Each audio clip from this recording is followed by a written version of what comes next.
I ćao svima ljudi, danas ću vam kazati kako napraviti vatromet u Minecraftu 4 TNT-a. Sve što će vam biti potrebno je obsidijan, pojačivač, crven kamen, TNT, bilo koji blok i dugme. Sad iskopate ovako 4, ovdje tu, poslije idete ovdje okolo.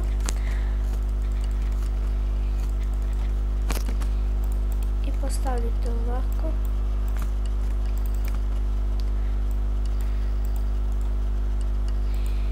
Sada idete 5 na gore.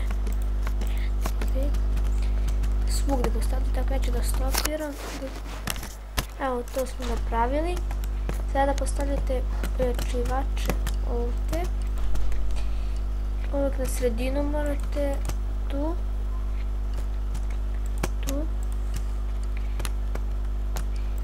I ovdje. A poslije crven kamen ne treba. Daj bre. Vidite tako, crven kamen. Oko toga. Ovdje. Ajde možemo tu. Tako dugme. I unutra postavite TNT. Tako tu dole. I sada ne ovdje, nego ovdje. Tako.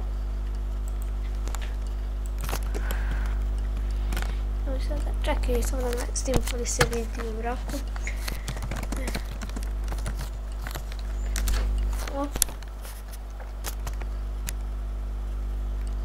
Sada pritisnite dugme.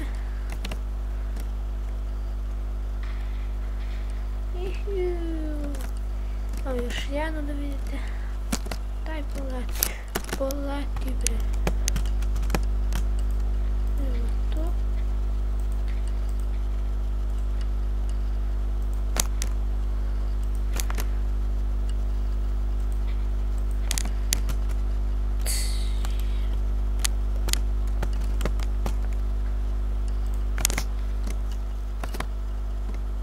Daj, ne mogu da poleti.